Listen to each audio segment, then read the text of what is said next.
Hello, Scylla. Welcome to our Christmas blind date. Oh, thank you very much. Now, I know. If you've ever been a fan of Blind Date, then guess what? 30 years later, I've just managed to catch up with the very best friends I haven't been able to play with for 30 years. Gorgeous. Yeah. All the lads love you out there. Oh, my. Massy. Oh, it was such a good experience. I loved every moment, and you know, some of it's a bit awkward, some of it's really fun. But 30 years on, and we're connecting. I love it. And Terry. All you'd really need is a beautiful Persian rug, because I bring a camera, and once we're in a dark room, something's bound to develop. Well, being from Northern Ireland, it was a big thing, and it gave me my 15 minutes of fame. We're not hiding anything, warts and everything on this show, so make sure you stick around and watch it. The Blind Date reunion, 30 years later, what really happened behind the scenes.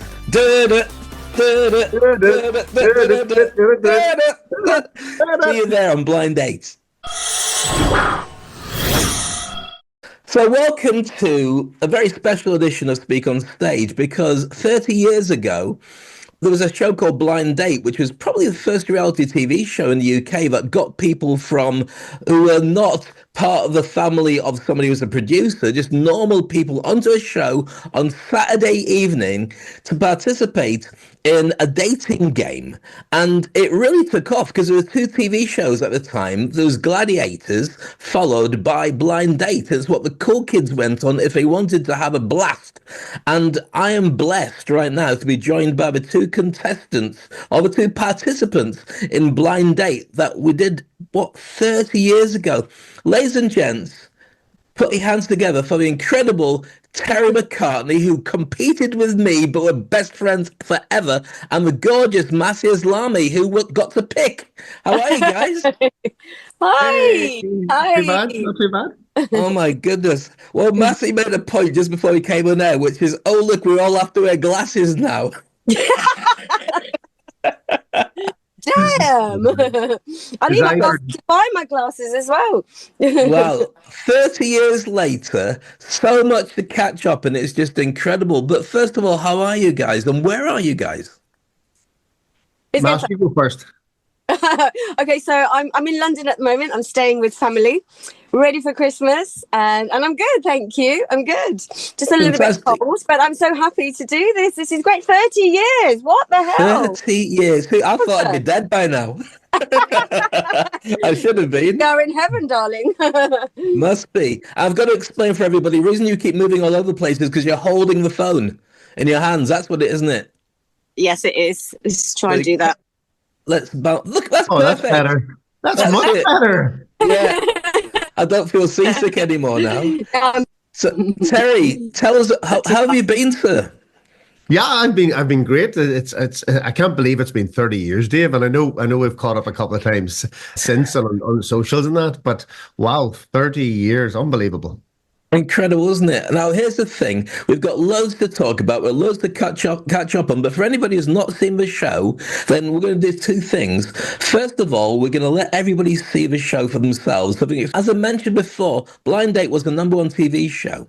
So to illustrate it, there were 14 million people watching the episode I'm about to show you, with another 7 million people watching. So that's about 21 plus million people watching. Nowadays, your top TV shows like Strictly Come Dancing will get at its peak maybe 4-5 million people. That was before social media. It was probably before electricity. So before we find out who everybody is and enjoy the experience of what we're doing now, here's the episode. Here's the show. Enjoy. You'll get to meet the late Cilla Black, who was an icon in our time. I apologize for the quality of the footage. It was stolen off the TV and put into VHS and smuggled across the world. And it's back here again.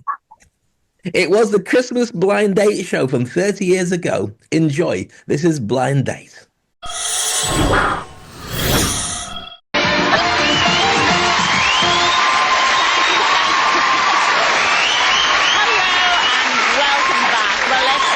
Our three lads, the season's greetings. We have Dave, Terry, and Tom. Woo!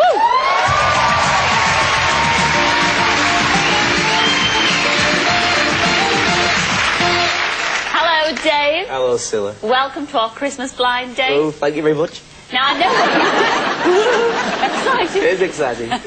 I know what you do for a living. You describe yourself as an entrepreneur. What kind of stuff do you entrepreneur? I run my own business in marketing, sales, and media production, doing a lot of different things. Basically, if you've got the cash, I can sort it out to make it happen. That's what I love your red suit. And I know a little secret that everybody else doesn't. I mean, your sister was on. Your sister Sam, Yeah, a lovely girl, last I October, and she designed her own dress. Now, a little birdie tells me, did she design the Yes, thanks very much, Sam, for getting it done. Oh, Brilliant. stand up. Let's have a look at quick twirl there. Look at that. Well, I'm not taking anything else off. That's as far as it goes. No, I wouldn't. Would I dare ask you to take anything off? But with my sister on and like me on, it's like the most desperate family in like Britain. Isn't it? With a dog and the budgie on next, I think. Well, that can be arranged too. Blind Day can arrange anything. Enjoy the Thank show you, Sylvia. tonight. Enjoy.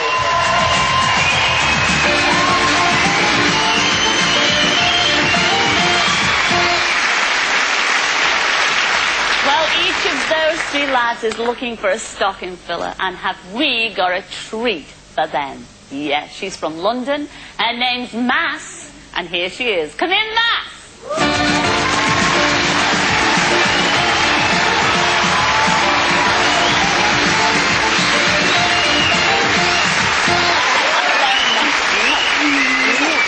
Sit on there, sweetheart, all right? Is she gorgeous? Yeah. All the lads love you out there. Oh, my goodness me. Now, Mass, tell everybody what you do for a living. I'm a belly dancer. Yes, I'm belly dancer.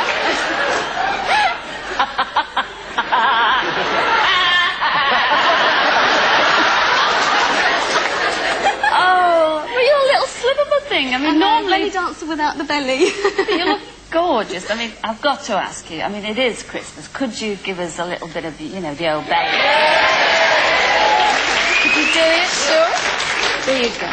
Well, as it's accentuated on the hips a lot, I Right. need to tie this around my waist, my hips. What does that do then? Well, it just accentuates my hips, really. Oh, it does. You haven't got any. Well, exactly. I need to tie this around. Okay, ready? Yes. It's going to be difficult without music. Oh. Oh. Away. Away.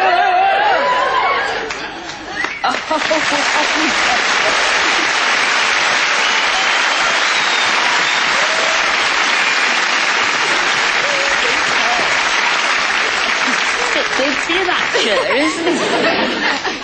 It's like a little fairy on top of a Christmas. Yes, Christmas tree. Not quite a fairy, but... You look gorgeous. Now you've got 3 questions there. I do. Are you ready to fire away? I am. Well, off you go then. Okay, Mass. hi guys. Hi, Mass. Hi, Mass. Hi, Mass. Ooh, happy Christmas. You too. And you too. Okay, my question number 1. Like the 3 wise men, I come from Persia and am full of Eastern promise. If we went on a date together, what exotic offering should I bring to make it memorable? And that goes to number 1. Hi, Mass. Hello. Well, if you're from the Far East and I'm from the North East, it'd definitely have to be the 3 S's. That's sun, sand, and a special curry and chips on the way home.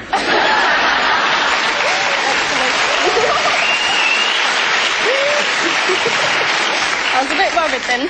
Okay, same question to number 2, please. Merry Christmas, Mass. Hello. Well, again, you're full of Eastern promise. So with your Eastern promise and my Irish blarney, all you'd really need is a beautiful Persian rug. Because I'd bring a camera, and once we're in a dark room, something's bound to develop. Oh my God. Right. During our date, we share a kiss under the mistletoe, and the electricity between us sets fire to the tree. How would you put out the flames? And I'll go in the same order to number 1. Right, Mass.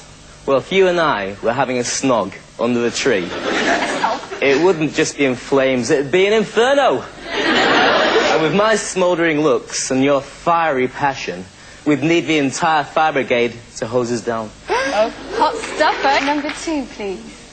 Well, Mass, if you're on a date with me, I don't think you'd really want to worry about the fire, because I have my own personal sprinkler system. A bottle of champagne. Okay, that's better. But I just hope it's not as flat as my jokes.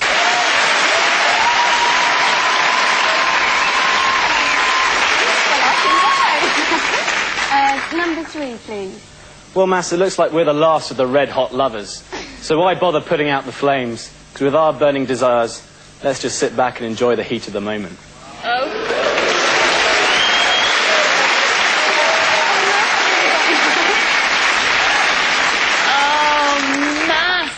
Mass, it's Christmas, Mass. Yeah, you can't have all Christmas, even though it is the holiday. Who will you be kissing under the mistletoe tonight?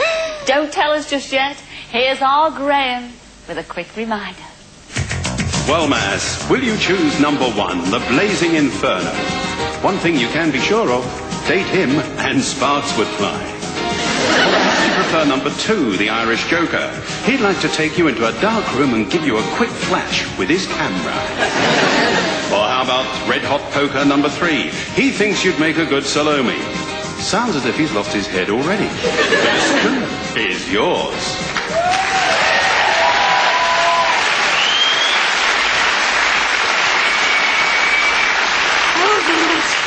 I have to say, I know it's difficult. It's so hard. And I've seen them. They're all gorgeous. No, they're all beautiful. I wouldn't know which one to choose. Who are you going to go for? Number 1. I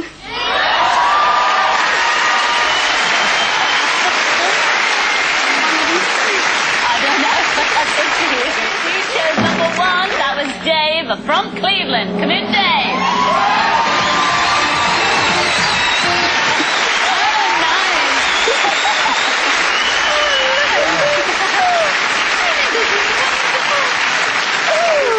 Santa's a good lad, isn't he? Eh? Santa's a good lad. Santa, yes, Santa's made your Christmas for you. And look at you fit so well together. Where are you going on your date? Oh, make it a good one. You better make it a good one. Can I choose? Yes, Oh, yes. please. Oh, But can don't I blame me. choose? No, This little voice. not that one, not that. Oh, it's okay. What does it say? You have to open it first. What's it say? A date in Lapland.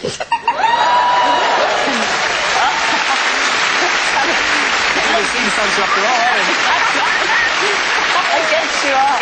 Oh, but Lapland, fabulous, all that snow. You're off to Finland for a festive blind date. You'll take a snow scooter safari to visit the wild reindeer. Oh, it'll be wonderful. Then it's back to your 5-star hotel where you'll be living literally in the lap of luxury. Very nice. It'll be a fabulous date. Pack your thermals and make sure you put your belly up and make sure you come back. Come back next week and tell us how you get definitely. on. Ladies and gentlemen, wish them well. It's Mass and Dave. Enjoy your day.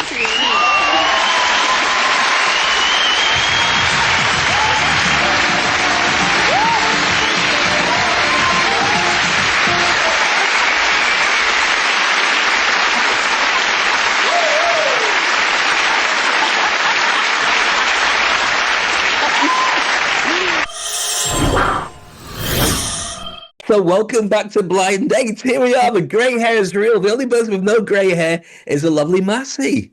Oh no, it's all that died over, mate. Oh, okay. And mine, this is my grown-up hair, so there's grey everywhere. In fact, I should do this. I should have a show like this, really, shouldn't I? I don't often do this when I do a podcast. But there we go. Yeah, my beard's a bit white too. Terry, you and I, when we arrived on the show, we didn't know who Massy was. We didn't even know there was a Massy. Now, I don't think we can give away trade secrets. Even 30 years later, we still might get sued by ITV, even though probably everybody involved in the show is dead now. But when we arrived, there was another guy called Tom who was there, and we couldn't locate Tom because there's no social media in those days, no mobile phones. If we didn't find each other years later on Facebook, we'd never even be bumping into each other now. No, exactly. And Dave, and I mean, I don't know how much you remember, but even the process to get on to Blind Date was a long process. And Mass, I suppose we've never asked you either, but I mean, I auditioned in Belfast with a couple of guys that I worked with, and then there was another audition in Belfast, and then we had another audition in London, so we had to fly to London and back, and they were pretty horrific auditions where you were asked to do things just on the hop, and they give you questions left, right, and centre. So by the time I got flown back again, and did we record in September or October? Was it before Christmas? Before Christmas, but not that long. We're about 4 weeks before Christmas or something like that, wasn't it? I thought it was when did you think it was, Mass? I think it was about September. Yeah, I thought it was a good bit out as well, but and I mean, obviously at that stage we were told it was going to be the Christmas show, and that you had to bring a suitcase, and if you were picked, which I wasn't lucky enough to be done, but we'll not go there. If you were picked, you guys had to leave straight away after the show. Yeah, you got to go to Stringfellows and have a party. We were whisked away to hotel rooms separately and told be ready for about 4 or 5 in the morning, something like that. That's right. I think it was. Yeah, there's a flight waiting for us. So while everyone else is just going, oh, let's just get drunk and get off of each other, we were saying, right, whoa, best behaviour, and having to behave ourselves. Now, here's the thing: it might have been in September that it was filmed, but one of the things to go after 30 years is my memory. It literally will start coming back after this conversation, and I look like a complete idiot until then, because so many things happened. So we filmed it, but here's what I remember from it being, for me, saying, I mean, October, September. I think September might have been when we first went along to the auditions, maybe, or maybe even the summer, and then we got the phone call out of the blue saying, it was like FBI. Are you Dave Crane? Yeah. Are you dating anybody? No, I'm not dating anybody. In that case, let me tell you who it is. And then I had to tell my girlfriend that I was going to go on Blind Date, as I'm sure 99% of the people on the show had to do, because you don't hang around waiting, you get on with it. So you went through a number of auditions. I know I went through 2 auditions to be able to get on, and I think that's what swung it was a red suit, because they clearly just thought, if he's wearing a red suit, he's going to look like a big Christmas tree idiot, so let's just get him in. What about you, Massy? What did you go through? Same thing? It was that's the bit that really surprised me, was how many auditions that we had to go through. That was really surprising. And I remember getting the call, same as yourself, but they asked me to bring, to wear my belly dancing costume. I was like, no, please don't wear me. No, I don't want to wear my costume, because I just feel like an idiot. So when we were filming in the studio, just preparing, I had to bring my costume out and hold it up just to see what it looked like. The producer was like, yeah, we want that. So I made it dangle even more and make more noise. And they were like, no, it's too noisy, we can't use it. And I was like, geez, thank God for that. Oh. So I said, no way, I'm going to wear a costume. Brilliant. So, I mean, the thing was, there was me, there was Terry, there was Tom, and another guy who'd been promised that he could get on the show if he turned up as a standby just in case. Do you remember? And he was told, he lived locally. And so if one of us hadn't made it, he would get there. But otherwise, if he stayed to the end of the season, he would get his own show as a picker. Wow. So the 4 of us were together. And one of the things they said to us, and I really do buy into it, because I've done lots of entertainment things since where I've used the lines, is they said, don't try and make it about you, make it about the team and the episode.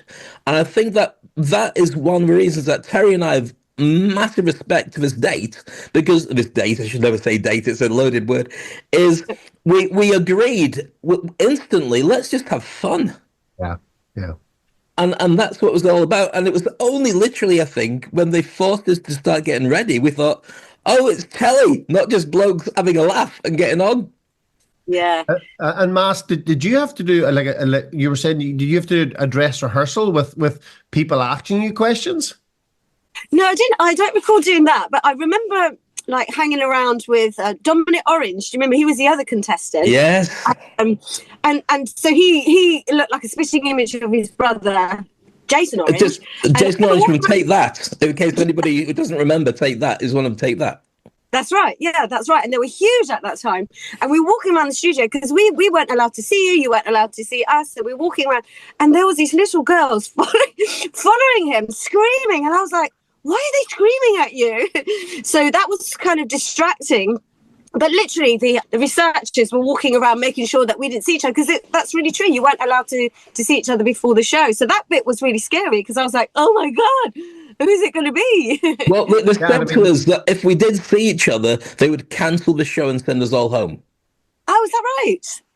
Yeah, yeah. And listen, if we had to go to the toilet or go for a drink or a sandwich, we had to go with a researcher, so they would have to go around the corner ahead of us in case we saw you. But what I was going to say was that we had a dress rehearsal. Dave, do you remember this? So we went out onto the stage, and there was just a few people in the audience, and then we had two outfits, as well. Which one did you want to wear? Obviously, Dave was always going to wear his red one, and then they asked us a couple of questions, and then there was just a researcher asking the questions. But I actually got picked whenever we did the dress rehearsal, but that's my claim to fame.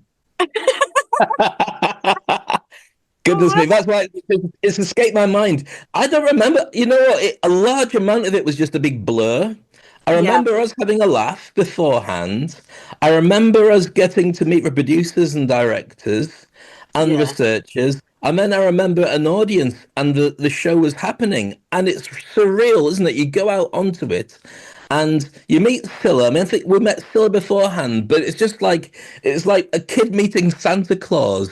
Is that Santa Claus? It was like that. It was but she knew all our names, which was amazing, I thought was really surprising, but clearly they'd forced her to look at photos and who's that, and who's that, and who's that, so she was able to make us feel comfortable.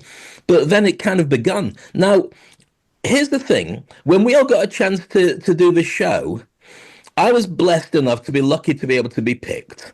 And I still to this second, and it's probably true, know that Terry was the perfect choice for that day. And I know it, and you saw it. If you'll see your face on the video, when Terry goes by, you go, oh. And I come by and like, is there another guy? Did we miss something like that? And you could see it. Terry was like, it's okay, Ireland, I'm back. And you could see it in his face when he was on there. Now, here's the thing. When we went through this whole period of the actual show, they edited bits out, which of course they do to try and make it fit into the show. How did you feel, Massy? Did you feel nervous before you were doing it, or did you feel that your entertainment side kicked in as soon as you actually got a chance to start speaking? I tell you what, I was so nervous because I didn't meet Scylla until 2 seconds before coming on. She just had this sheet of paper. Was like, okay, so you're Mass, you're this, that. Okay, belly dancer, let's see your belly. Okay, that was it. Right? Wow. I didn't get to meet her. I was really, really nervous. And then when I walked down into the studio, the audience was so loud, I couldn't hear anything. So when I was asking you guys the questions, and times when I've rewatched the video, I can really tell how nervous I was. And when you asked the questions, I couldn't hear very well. And Terry wasn't my choice, actually. Sorry, Terry, because when you did that bit with the belly, I didn't know what you were doing. All I heard was this weird, like, hands on. And I thought, what the hell? And I was going to pick Tom. And because he was the only one that didn't say anything funny. But no, and I was like, I couldn't hear, and I know that my brother, I think, was in the audience, or was he there on the second time around? But it was really chaotic. So I just went, number one. It was bizarre, wasn't it? What were you thinking before you went on the show? Why did you go on the show in the first place? Well, for me, it was, I think it was like what you said, it was one of those family shows. We all watched it, didn't we? And then it was new, it was all exciting, and then it was gladiators and whatever. And I remember saying to my brothers, so I had 2 brothers at that time, right, I'm going to go on that show. I would ask this and I would ask that. And I got a call one day, and it was in the summer. My brother said, hey, Massy, you know that program, Blind Date? You always said you'd go on it. Well, they're auditioning. You've got to go. And I felt like a little bit under pressure, but a little bit excited because I was a performer, and I thought, yes. And that's why I went on it. Wow. In Covent Garden, this big place, and I was like, Jesus.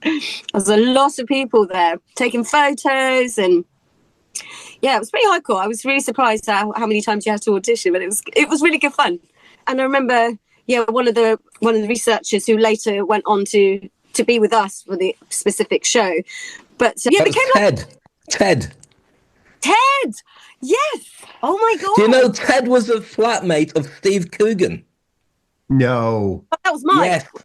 Yeah, I met Steve Coogan because I got invited somewhere to a members club, and I was sat next to Steve Coogan talking all night about waxing. Wow. Talking about waxing next for a party he had to play. And then I remember this guy bouncing around, and when I left, I thought I was talking to Steve Coogan, and that was Simon Le Bon bouncing around. It was like weird. Simon Le Bon. Yeah. Wow, you know all the best people. No, I don't know them. I just realised when I got out because I wasn't. Just So a weird. It's surreal, It was surreal. Terry, why did you go on the show in the first place? Well, I was working in Belfast at the time in a sales position, and actually we were out for lunch in a local Belfast hotel, 3 guys, and the auditions were happening in the same place, and we just said, listen, for the fun, let's go in here, and as Matt says, you take your photographs, to take your details, and we went through the process, and yeah, I never thought in a million years you'd make it onto the TV, and I mean, you guys have both said it was massive, in those days. But it was exciting, and it was a terrific journey, and it's something I'll never regret. I mean, it's one of those ones where if opportunity knocks, take it. I mean, that's what you've got to do. Definitely. For my own story, me and my sister actually went on to the same show. We were just hanging around and we saw it in the newspaper advertised for Blind Date. And as we can't stress enough, because I know they brought it back again and it didn't hit the same levels. But at that time, it was long before Big Brother, it was long before I'm a Celebrity, long before Strictly. The only things that had real people on were those cheesy family game shows. And so this was one that was cool and a bit dangerous and a bit dodgy for the day. And so I was working at the BBC at the time as a freelancer, and I'd kind of come to my end of my time with them. And I just thought, well, there's going to be something bigger. And what Blind Date was at that time was people would get picked off Blind Date and given a chance to be on TV. That was one of the stepping stones to being recognised by an agent or so. So I kind of threw myself into it just to see. Plus, also, a mate of mine a guy called Paul Tunstall had been on, it was at my school, had been on the previous season and became a local hero. And I thought, well, if he can do it, and he was a talented, funny guy, I thought anybody can get up there and do it. Why not? So that's kind of what dragged me in. I did not expect it to escalate because you don't know what you're going for. You might get picked, you might not get picked. And that's kind of how it all went. So going back to the actual show, you and me, Massy, we answered the question. I answered the questions. You chose me. Goodness knows why, but I'm so glad because we're here talking now. We got us away to one side. Terry, what happened to you then?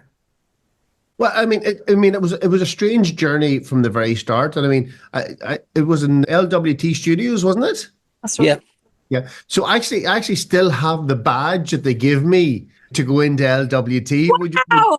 Yeah, the sticker, the little sticker. I still have. I should have brought it, but so whenever we get in, and Dave, I think you were one of the first people I met, and obviously Tom and the other chap. The researchers and all were very good.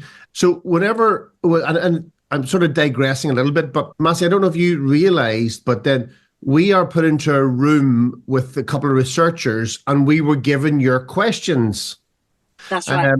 And I think we had maybe about a half an hour or 40 minutes, Dave, to try and think of your own answers. Then the researcher would come round and they would say, well, listen, what's your answer? And they'd go, oh, no, it's not good, or it's okay, it's fine, or we can tidy it up, and some of the people, if they couldn't, I suppose if they couldn't think of an answer, they helped you with one. So at that stage, you're all meeting, you're all bonding. And then when we came back off the show and you guys went away, we got the lift up to the green room at the top floor at LWT, which was lovely, which was far better than going to Lapland for a couple of nights and falling out. Far better.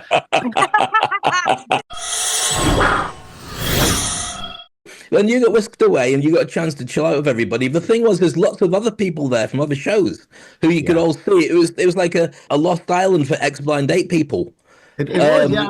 And it was lovely to be up in this big green room. And one of the highlights, and I sent you a photograph, was meeting Graham with a quick reminder. Yes. Who sadly passed away just during COVID, unfortunately. But we had a great time upstairs, and then we headed into London, the big smoke of London, which was great. And there must have been 10 or 12 of us because there's always like, you know, a couple of shows back to back, and so everybody headed away together, and we decided to go into Stringfellows, which was a nightclub then, and a very popular nightclub. And so I sort of went on in first and sort of got people in, and I got talking to the young lady at the desk, and I'm saying, "How are you?" And she says, "You're from Ireland," and I says, "Yes." So she says, "My grandfather's from Sligo," and I says, "Sligo? It's only a couple of miles down the road." She says, "What are you doing here?" She says, "Oh, we've all just been." I've said, "We've all just been on blind date." Oh, she goes, "That's great. Hey, go on in free," and she let us all in free. So she did. So it was a win-win situation for everybody. That's amazing. Last week, Mass and Dave spent their blind date in Lapland.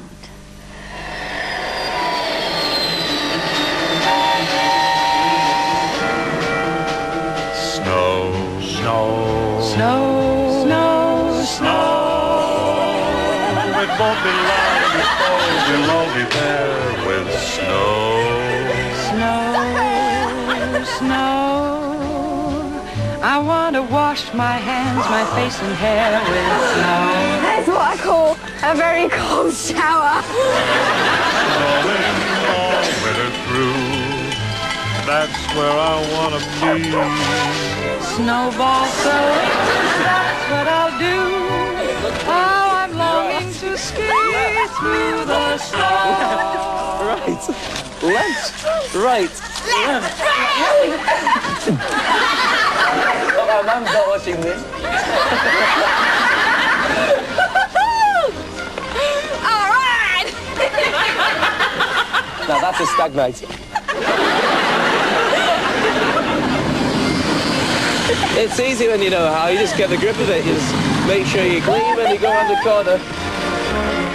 I haven't even brought the dog license. Fantastic. It is fantastic if you're down there.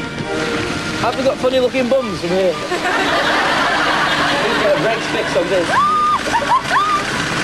Whoa, so good to be alive. Motorbiking, motorbiking, motorbiking, motorcycling. Moving on the Queen's Highway, looking like a single racket. That was real fun. It was brilliant. I think sounds like a piggyback. Take me away. You better leave it. We'll go back. Oh.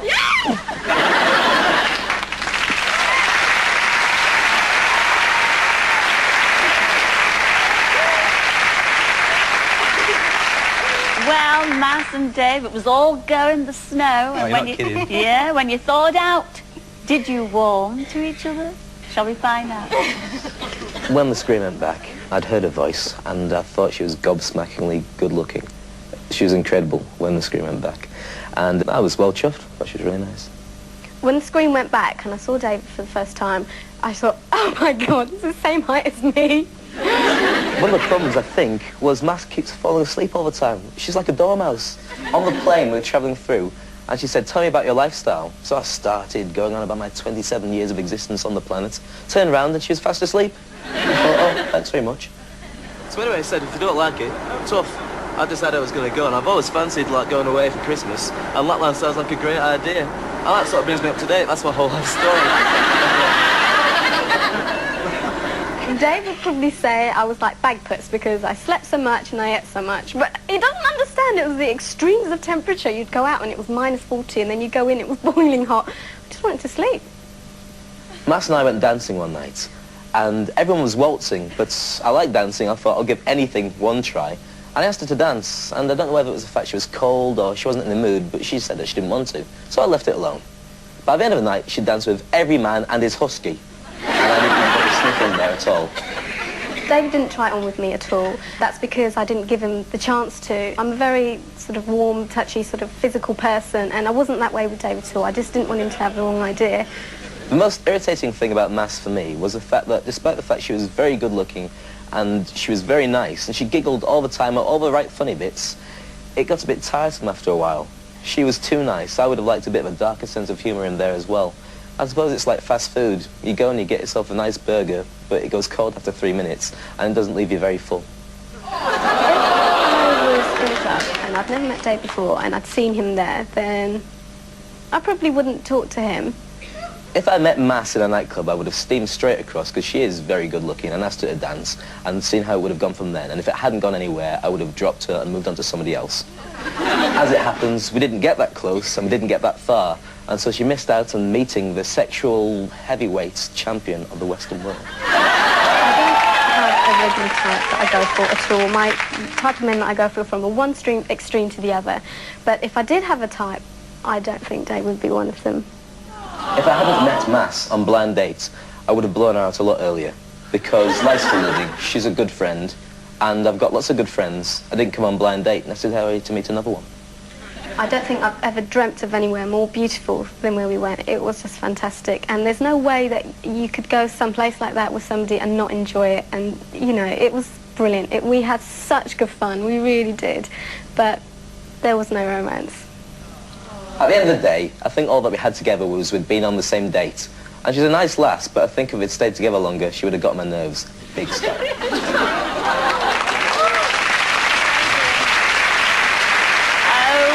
dear. Oh dear, oh dear, oh dear. Ha! Oh, What can I say? What can I say? What can you say? I mean, Yeah. well, I think the problem started on the plane. I think the problem started when the scream went back by the sound of it. Well, why did you persevere? Because it was so cold. You go outside and I couldn't run fast enough to catch reindeer. There's no other females around. What can I do?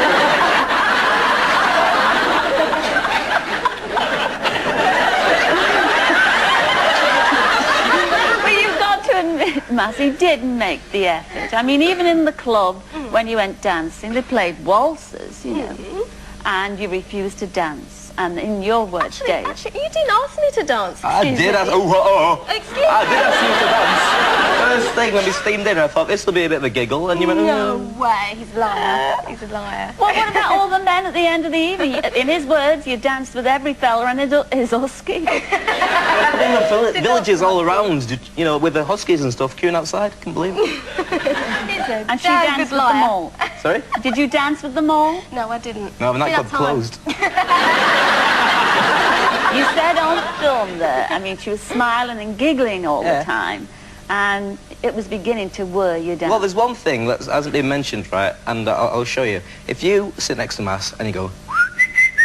that is what happens.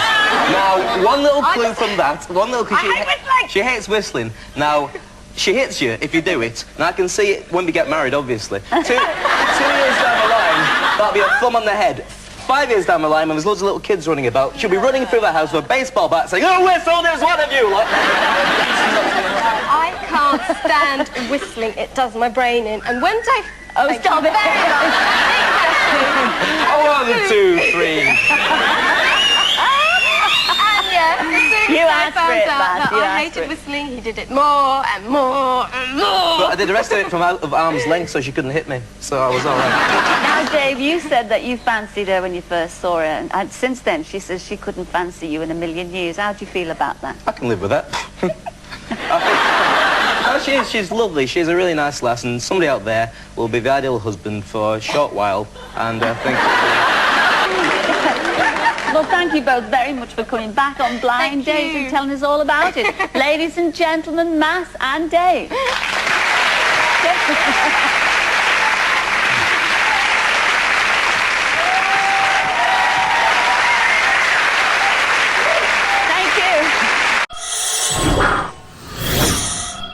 There's a story about how we got on, and there we go. Oh, yeah, I want to hear that one. Keep that one. Well, here's the thing, Mass. This is the first time we've had a chance to discuss anything about our date, because we kind of got whisked away. And here's the thing about it, and I'll just say this as a kind of an excuse for not to get Do you want me to leave the room? No, you're very pleased. You have a chaperone and you have a referee, and you're potentially what I'm going to use in front of me when Massy hits me. The weird thing was, it was a TV show. First of all, anybody who went on trying to find their perfect partner was on a different planet. You're never going to get that. It was very much a TV game show. And if you met somebody, great. If you didn't meet somebody, the odds of Phil getting a new hat for the wedding were really rare. But there were pressures on because you had the crew around you all the time. And so what happened with me and Massy, and I'll talk about it from Massy's point of view and get her reaction, is when you go on a date, they give you 2 days to be left on your own to see if you get on or don't get on. And then after that, they swoop in and you can hang around with them, but they ignore you for 2 days. And you're not allowed to talk to the crew because they don't want to spoil the dynamic. So we had 2 full days of discovering what the other person was like. Over to you, Mass, for your experience. And you'd have to hold back. We haven't taught for 30 years. In 30 years, one of us will be dead. And it's probably going to be me. You guys will be fine. So I just remember that day that they just left us for 2 days and they wouldn't talk to us. I recall that we were so well looked after. I don't recall seeing what the currency looked like, because everything was so taken care of. But I do remember that we were sat on our own having dinner and we were both like, but we want to join you guys. We want to join you guys because it was really fun, and it was surprising how big the crew was when you were away. You had someone taking care of the money, you had someone doing the count, there was so many different members of the team. But I remember that when we left, because we went straight to the airport, and of course they said it's Christmas Day special, and I thought, we're going Caribbean. We're definitely going Caribbean. So my suitcase is full of summer stuff, bikinis, and then it was like Lapland. No way. So they had to hire lots of stuff for me. I didn't sleep a wink. We stayed at Heathrow, a hotel in Heathrow Airport. Didn't sleep a wink because I was so like, oh my God, what's going on? What have I done? I was just like really young and just stressed about stupid stuff then. And then we went away. So I was tired and I just kept sleeping. And it was the contrast of the cold and the warmth, and I just remember wanting to sleep all the time. And you guys went to the sauna, do you remember that? And I remember walking into this sauna. It was like a spa that we went to, and there was this door and it was a sauna. It was all blacked out and there was a drawing of a pair of pants with a line through it, and I was like, I'm not getting naked to get in there. And I remember like, no way am I doing that. But everything was really fun. But yeah, we wanted to be with others. I remember that because there's only so much that you can do on your own. I was like, but yeah, no, there wasn't thoughts or anything to tell. No, there was no real magic. There was no special wedding that was on the cards. It just wasn't that kind of experience. I mean. That way though, it wasn't. You didn't really have it wasn't that kind of place either, because there were so many activities. We went skiing one day, didn't we? We went. Well, I couldn't ski. I was just sat there watching everyone else. But we did so many activities. We got what we call ski bikes, snow bikes. Yeah, ski mobile. Yeah, that's what we did. We used them. They were great, and we got husky rides. And do you remember? Got a load of shit. That's right. That was lovely. Oh, husky poo, lovely. Do you remember we got taken to meet this? I'm going to say a shaman or a witch doctor, but over in Lapland, who then wanted us to become citizens of Lapland. So we had to have this drink he made in front of us, and it was pink, and it had blood, milk, and pee of reindeer in it, and we had to neck it. And it was just like health and safety didn't exist in those days. Otherwise, I would have sued them. So we had to go, that's really good. Am I a proper reindeer? And I don't know what it was. It was weird. But we can't. And as we're doing this, the camera crew are going, yeah, we're going to zoom in on his face. It's like, no, take the drink away. But we did get to eat reindeer later, so I kind of got revenge on that. He marked us on the face, didn't on the forehead. He put a line on the forehead. It was kind of weird. And he drilled into the ice to fish, and I remember looking down the hole, and it was like, woo! It was really far down. It was. I mean, we had fish as well, didn't they? Cooked fish for us. Yeah. It was. I mean, same as you. I'd been working out for a couple of months beforehand because I was expecting to go somewhere nice and hot. And when I hung out with Dominic Orange when I came back because we were isolated from everybody because we weren't allowed to bump into, but also being in the experience for like 4 weeks. So I didn't really care. I'd had enough, and I got drunk. So me and him just went to the bar and drank in the LTW or whatever, BBC bar. And we'd had about 4 pints. And then they said the call came for blind date. And I thought, oh my God, I'm bladdered. So I had to go and get a shower to snap out of it. And I got on really well with him. He got the trip to California, and I don't know if I can say this, but he made out in the toilets of the train on the way there. They were like rabbits, him and this chick. And we just had the most incredible date. And you can see we're all over each other when we came back. It was just like, yeah, Oh yes, Great yes. trip. He told me everything. Well, not everything, told me enough. And so it was great. I mean, we should have actually got him onto this call. Maybe he could have jumped in and shared some stuff. But anyway, it doesn't matter. So when we were there, I I thought the whole experience was incredibly special. I really did, but it felt really like we were under the camera just to behave at the same time. You never know what's going to be on a film and used later on. Maybe that's because my background was in radio and stuff, and so I was very aware of the fact that you never know what you're doing when there's a camera around. But even so, more. I mean, I've worked with a lot of people in the entertainment world, and especially it's more so the UK ones, super paranoid about cameras, super paranoid about anything they say to you in case becomes a front page news of some description. Whereas in those days, I mean, the reason that we're knocking about together now is we didn't care then.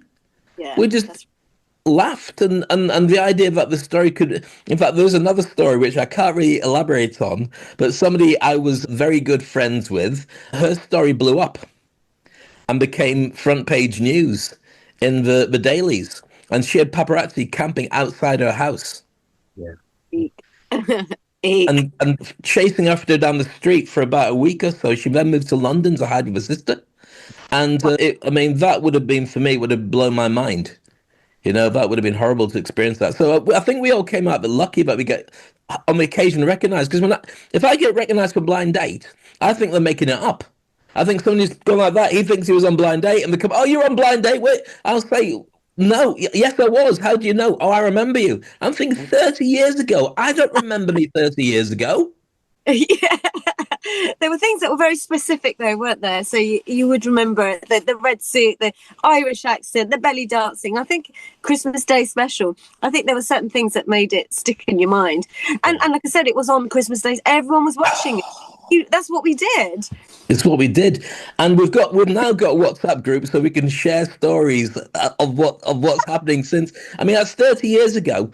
It didn't really make sense for us to get together like this before because we didn't have a 30-year gap. In another 10 years, I'll be pushing 70, then 80, then 90. Yeah, I mean, you guys don't look any different. I've turned into Morgan Freeman in the time since you've last met me. Dave, you looking good. Yeah. Thank you. It's very kind, but I know you don't mean it because I remember what our date was like. Now, here's the thing. Go on. Yeah, but just before we move on, I wanted you to tell me, obviously you guys came back the following week onto the show. Oh, yes. You know, were you primed? Or, I mean, because it's always interesting to see how the couples react. And of course, she wants to show the take, the couple of minute video, and then she sort of talks to you. Were you primed, or well, how did that work? How did it go for you, Massy? You know the little bit we're in a box? We went back the week before the show was filmed on the sofa to the... And I think we went at the same time. I don't know if we saw each other at that time. We might have done it. No, I don't. I don't think we did, because I remember, Dave, you and I having this conversation. Right, this is what we'll do. So you want to get on with your dancing. You want to get on with your DJing. Let's promote each other, right? So, and I remember when we went into that interviews separately, they cut a lot of stuff at the moments, and you came across like you, because I was like, I didn't mean it like that. I didn't say it like this. It was a little bit like that. So when we went on to the second half of the show, to me, it felt like everything turned around, because you weren't being nice to me. That's how it felt in the audience. And I just felt like you were the funny guy and you were putting me down in a funny way, but it hurt. It really hurt my feelings, because everyone was laughing and I was like, I can't say anything. I just look like, the girl that's so full of herself that she thinks she's all pretty and And I remember looking for my brother in the audience, and he put his hand up, and I was like, I want to come with you. I don't want to be here. It was really horrible. I felt so upset. And it was silly. It was silly. Well, I apologise for making you feel like that. I can say that now. Oh, no. It's the way I took it, right? So, yeah, so I take responsibility for that. But at that time, I felt like mortified, because I was like, that's not... Because I remember saying, if you saw Dave outside, would you talk to him? And I said, if I saw Dave outside, I probably wouldn't talk to him unless he talked to me first. So they cut that. I probably wouldn't talk to him. I look like a right bitch, And that's how I felt like they were trying to portray me as. And I was like, I've got no hope in hell. And then you started like, guess if you do this and you whistle. And I was just really upset. I thought, I can't do anything to make me look right now. I just look like this bitch from hell who just, he thinks too much of herself. That's how I felt. So when we came out, I didn't even look for work after that because I just thought everyone's going to think that I'm just a nasty person. Yeah. Well, I'm sorry to hear that, and I feel really bad. The 30 years of guilt is just catching up on me. Oh no, darling, don't even think that. That was I was in my 20s. That was my experience, and it was lack of confidence, and all those sort of things. And the TV, it was just, I just felt like I was, God, I'm feeling it again now. Like, well, I need to go back and heal that. But here's the thing: they edit it to make it stand out, and it makes you realise just how much we are only just part of a show. Yeah, and they are going to get the most that they can out of everything. Because similarly, I mean, when it came to the bit where we're in the little box and we're talking about stuff, they were winding me up all the time. They're winding me up. They're saying, you've got to go for it. You've got to go for it. And I was just like happy to go. In fact, all I wanted to say was, what a great belly dancer. And she's going to be very talented. You should hire for gigs. And that's pretty much what I was there to say. And yeah, I mean, this is the thing about the paparazzi stuff, and this is the thing about modern press. I mean, they make heroes and villains because they've got a narrative to share. That's right. When you put yourself in the lion's den like that, I think you run the risk that you don't have control over what goes out next. And I think that in the world we're in now, I mean, you see the likes of Philip Schofield and a ton of other people, Greg Wallace recently. And I'm not going to stand and turn around and say these guys are great guys, but when you're in the public eye, the narrative that people use from you is the one that sticks in the public. Yeah. Terry, your thoughts on that? Because you've watched it and you've seen us both tell you the exact story about what was going on. What's your thoughts as an insider on the outside looking in at this couple that never had babies? Yeah, no, well, I didn't make it through the second week, so I didn't even watch it. Yeah, like F you. No, I'm only joking. I'm only joking. Listen, no, I watched it obviously because I knew you guys, and I it's interesting again, like you, Mass. I mean, it's sad that you felt like that.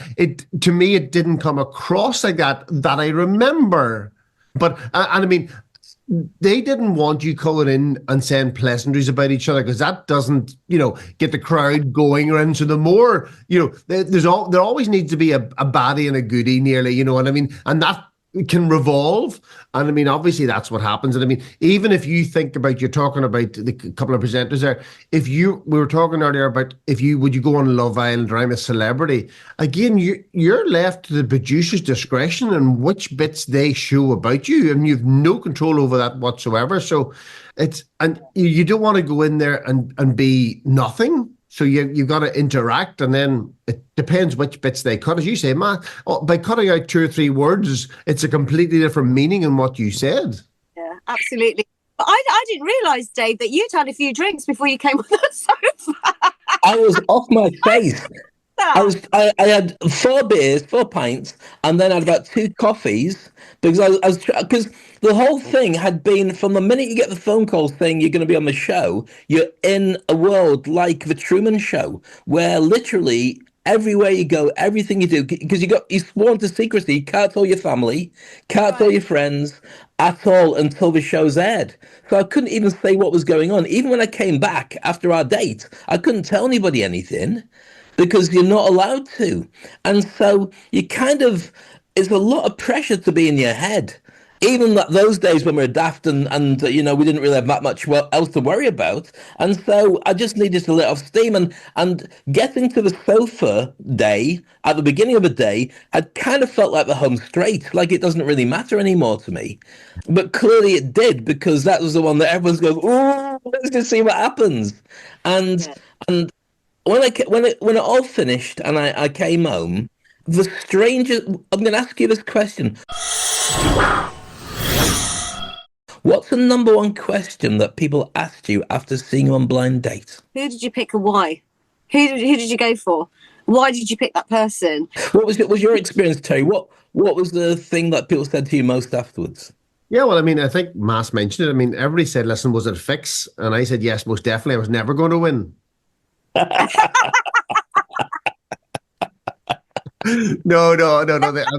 They do ask that. They do ask it. I don't reply to it. I suppose the most asked question I get is, do you make up your own answers? Because people are intrigued by, I suppose they only see it in TV, and in their heads, that's the first time the person is being asked a question by Mass. Yeah.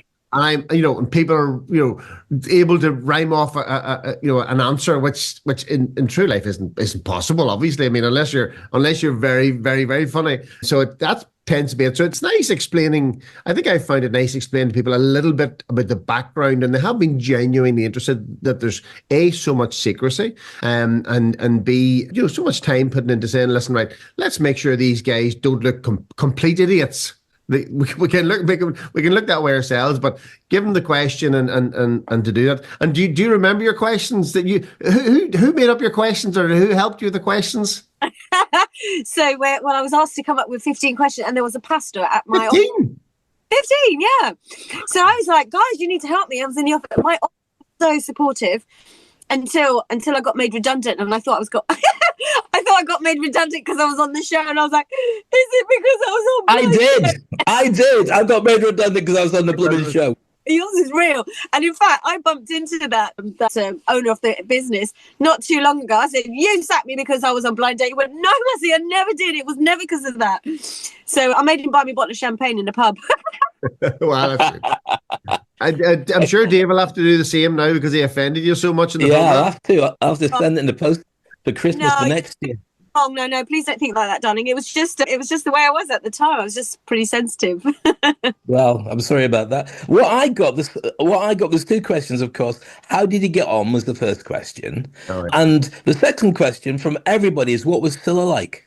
Yeah, everybody wanted to know what Scylla was like. It was just a non-stop stuff, and it was really weird because we'd been through this experience, and it was kind of like, it's unfair to say survivors of a Titanic, but we're waiting for a really tough experience of some description where you've got cameras there and exposed to the world and so on. And so they would ask what Scylla's like and then walk on. And they had no interest in the experiences that you'd been through, the person you became, the rest of the contestants, unless they really knew you. That was it. And so you were just a reference point for somebody more famous, which I found hilarious. But I'm glad. I mean, Scylla was a beautiful, lovely lady, and the show was carried so much by the fact her talent and her character made it like it was a safe space to be in. And I'll always be grateful for that. I mean, it felt comfortable to be there. But most of all, I mean, one of the reasons we're here, we haven't got Tom, unfortunately, but we'll probably find he'll pop off after watching this. He'll go, oh, why do you do it again with me in it? Because we've covered all that stuff. Maybe next time. I thought if it had been any different, I don't think the energy that we feel between us, like long lost friends, like a school reunion, and it's not a school reunion, it's a TV show reunion. The energy is something really special. I can feel it here. And I know that if we were out, we'd be drinking a beer, laughing. And we have now, after 30 years, we can say we have become lifelong friends. Yes. Yeah, I love that. Let's go for a pipe. Are you too far away, you guys?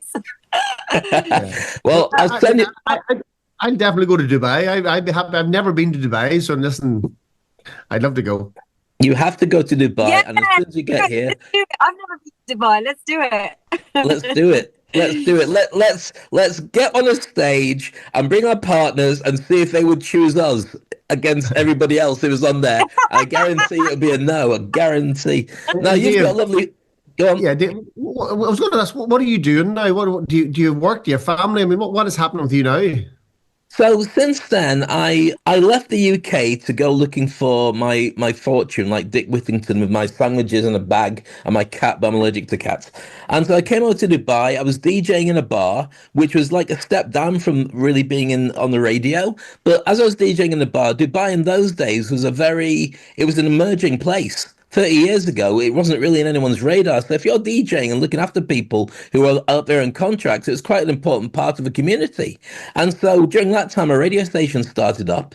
They asked me to join. I became a breakfast presenter, a weekend presenter first. Then I did breakfast and various other shows. And then a couple of years later, I became a station manager. But during that time, I got a chance to be involved in lots of other shows. And I hosted Dubai Rugby Sevens for 20 years. I did all the stuff I wanted to do in entertainment. I I got to do.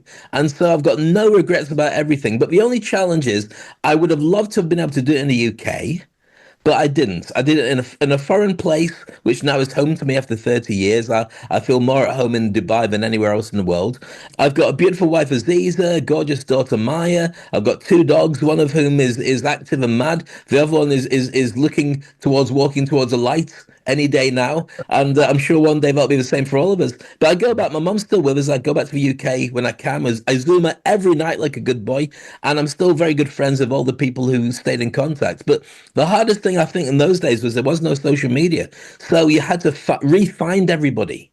Right, and you weren't blocked, so you would have found me. I will be now, I'm sure. But there we go. But Terry is easy to find. You haven't changed a bit, my friend. You look exactly the same smile, same humor, same great guy. So it's a real honor and a pleasure to connect with you guys again. Thank you so much for coming back on. Thank you so much for organising this. This is amazing. It's been such fun as well. Thank you. I've loved it. Yeah, same here.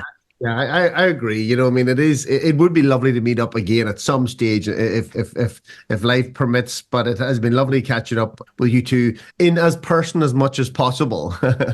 But yeah, lovely day. Thanks for organising. Coming to Dubai now. I'm on my way. Fantastic. Here's the thing, right? Before we go back into the blind date stuff, I see the paparazzi world we're in right now. I mean, we scrambled together photos that we could remember to find of the show. But nowadays, everybody lives online. And so this is the first time we've caught up with all the stories about what it was really like. Our lives would be lived on social by now if we'd gone back in those days. So if they were to bring it back again, would you go on with the world that we're in now versus the world that we're in then? Because social media would flash up, the paparazzi would flash up, and we know how much that the news media can destroy everything if they decide to. Would you still do it? Look at Terry's face. I would. Until you said they would destroy everything, I thought, would I? Yeah, I would. Yeah, sure. Yeah, same here. Fun. I think I would. And listen, I mean, there was no badness to it. There was no hassle to it. Obviously, the paparazzi or the social media world can choose whether they like you or not. But listen, I don't know about you guys, but whenever I came home, and maybe we're skipping on a bit too, when I came home, I mean, there was two types of people who loved it and said, well done. We loved you on it.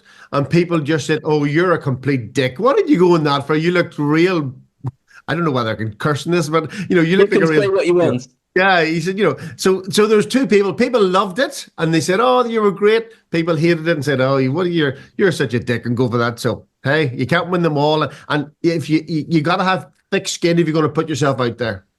You have to. So knowing what we know now, and we all agree that we'd go on blind date if it came up again, and we're in that situation. What about the paparazzi shows that are on now? Knowing who you are now, with what you've experienced, and with the family and all the rest of it, and the stuff that you've had, would you go on a modern reality TV show if there's an opportunity to do so? Yeah, well, I don't think I'd fit into Love Island, to be honest.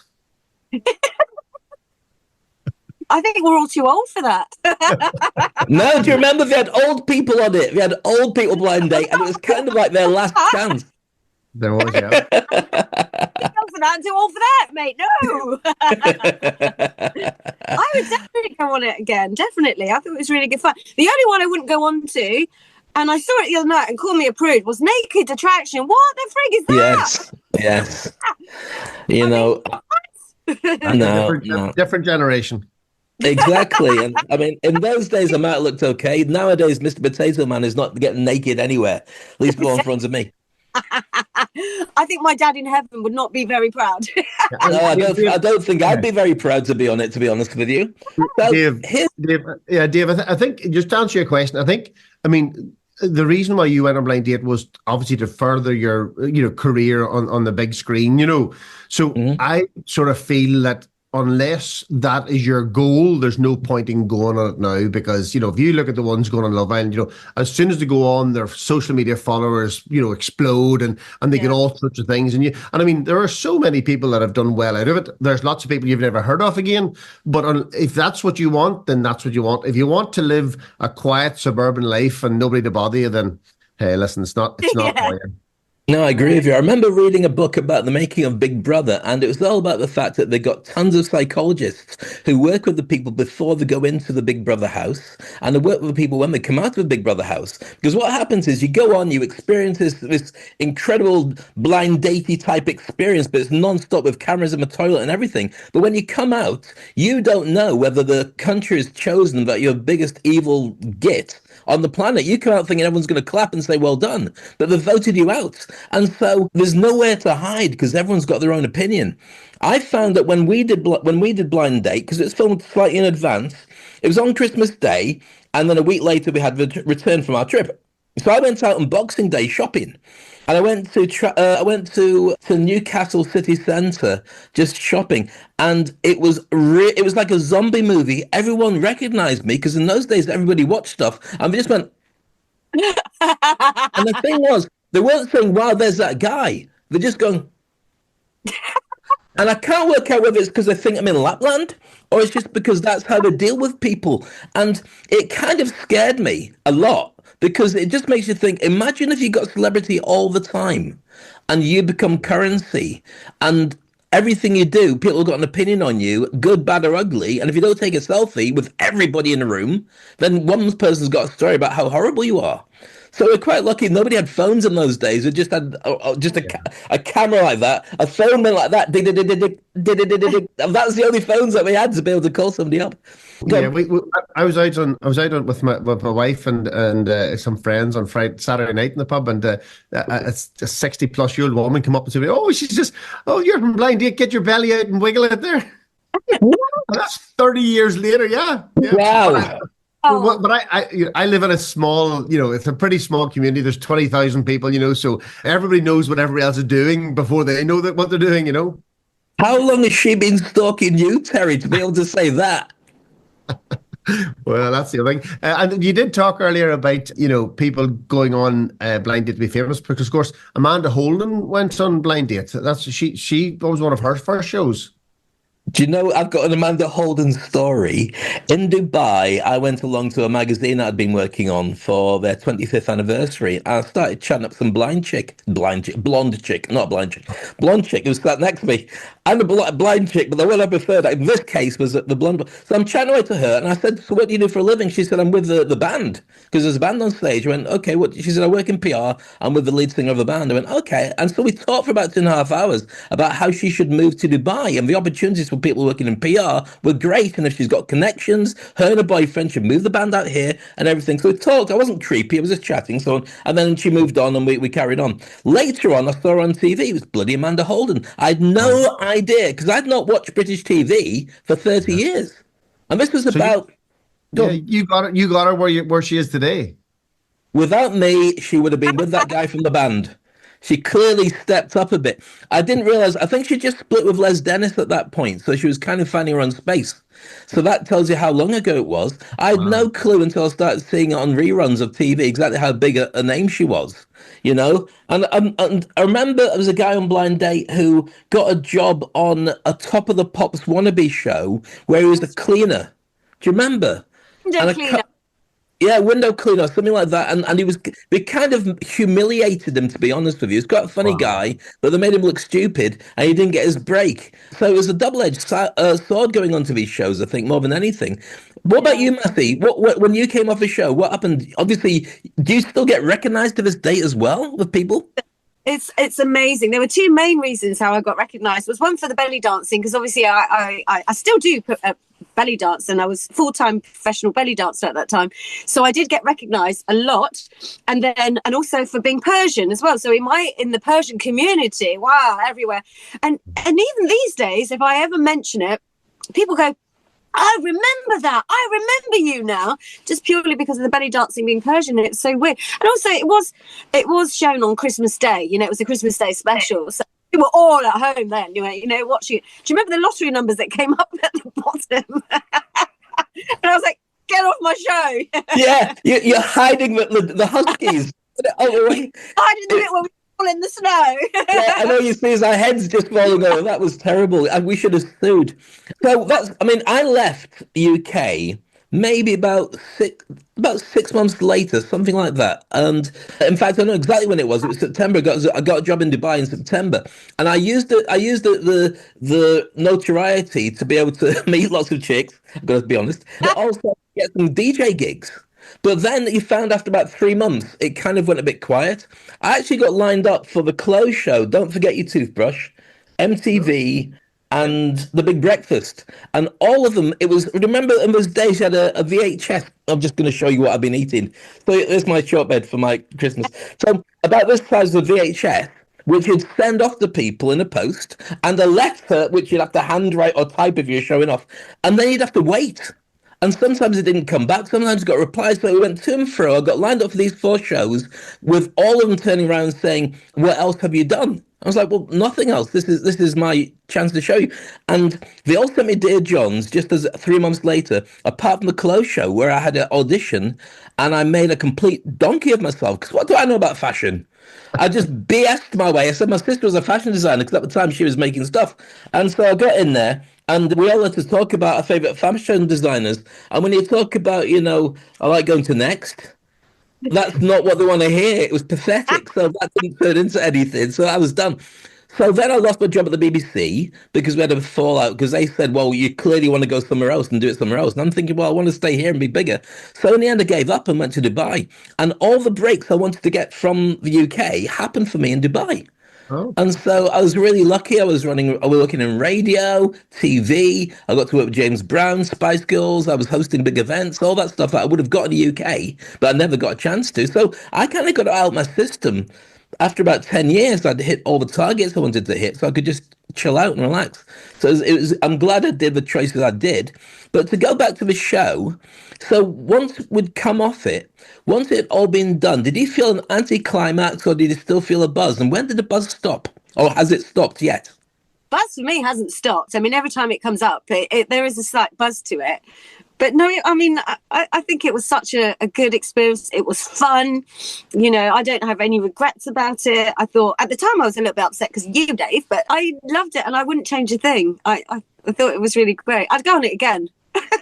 Definitely. No, I wonder I'm sure we don't do a reunion show where they get everybody together. This is who you could have picked because there's no way.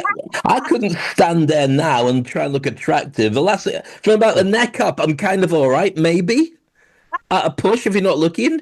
That's it. I don't do it. So when we look back at those shows and we look back at those days, and I haven't asked you, Terry, you obviously got propositioned by an old dear in the pub. That's not a bad one. Had a few pints, you never know. Hold a heartbeat, as they say. Yeah, I mean, listen, there's definitely been a buzz. And listen, it is, I think, a life-changing thing. And I don't mean that in any spiritual way or any massive way. I mean, it's now wherever I go or wherever I do, somebody somewhere will always say, "Oh, well, that's the guy in Blind Date," and there'll be a bit of fun about it, and they'll or I'll be walking or I'll be at a conference and somebody will start and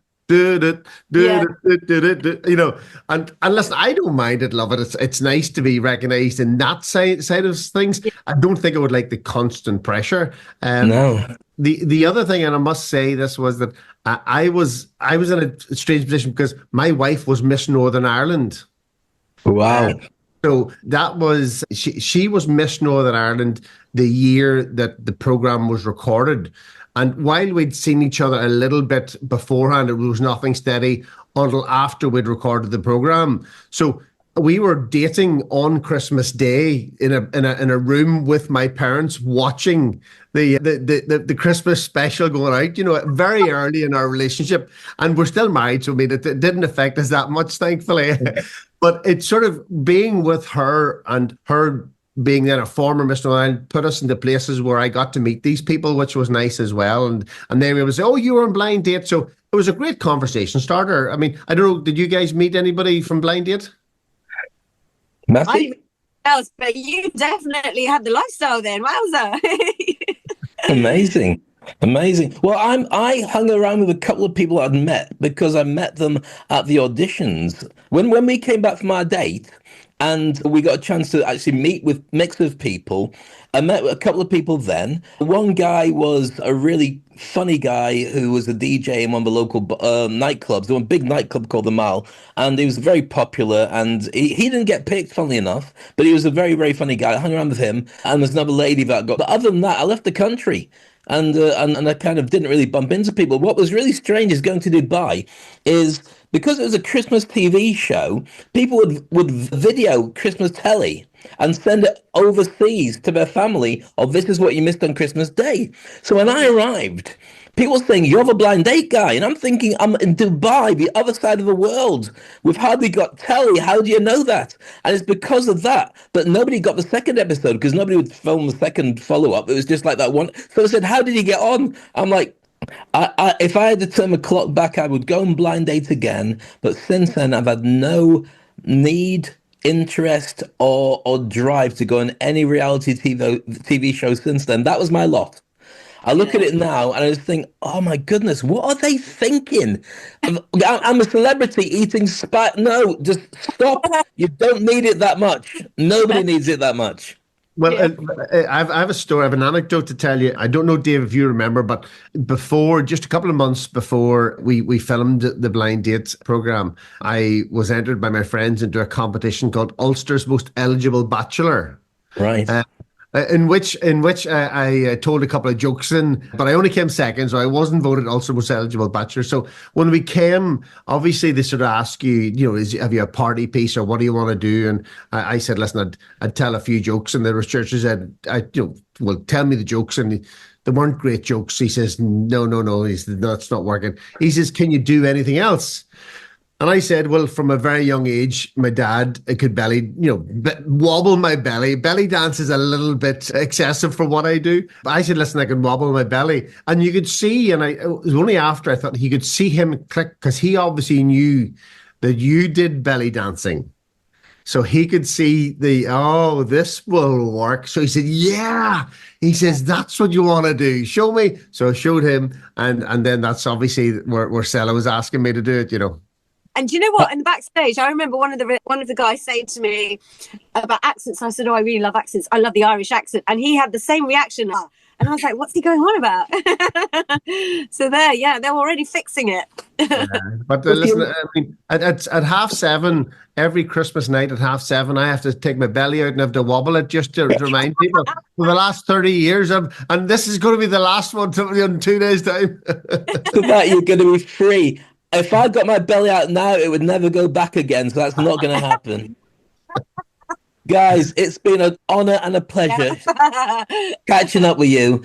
I would love to stay in contact, and I'm sure at some point we'll have a laugh about this in the future. But meanwhile, it's been a Laura laugh. Massy and Terry, it's been an honor. Thank you so much. Thank you. Thank you very much, Dave.